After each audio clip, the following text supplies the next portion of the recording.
After we look at some vintage out of the archives video of the original Easy Being Green segment producer, Lily Whitesell-Carvallo. Here's Lily.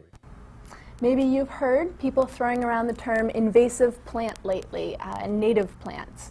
The word invasive seems to be pretty straightforward, implying that the plant is growing rapidly in areas where it shouldn't, that it's invading new areas. And the definition is right along those lines. An invasive plant is a non-native plant that causes ecological or economic harm, particularly because of its aggressiveness. Because invasives are not native, when they start growing in an area, they don't have the normal ecological checks and balances that they evolved with, which means that that it's easy for them to get out of hand. Sometimes they were originally planted for well-intentioned reasons. English ivy, for example, was originally brought over from Europe and has been planted widely as a ground cover, but again has gotten out of hand, invading many of our local parks from people's backyards.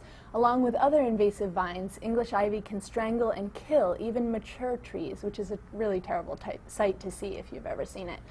Invasive plants often crowd out all other plants, creating biodiversity deserts. When you enter an area dominated by these invasives, you'll see nothing but the same handful of overly aggressive non-native plants like porcelainberry, mile-a-minute weed, or Japanese stiltgrass.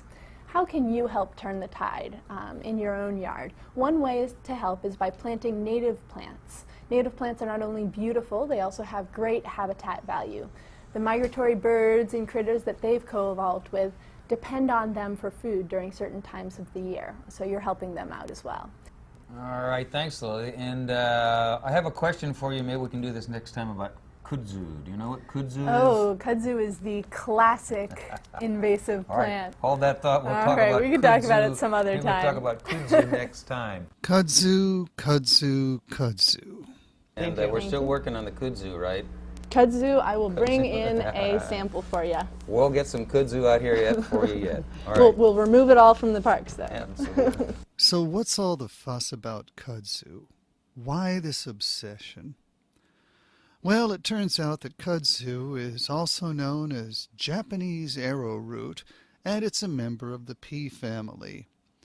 If you happen to see one of the things in flower, you might think it's quite pretty, with its graceful arcing shape and rich shades of green, indigo, and violet. If, on the other hand, you come across a bunch of kudzu seed pods, you'll see a deep green, spiny cluster that clearly looks like it's up to something.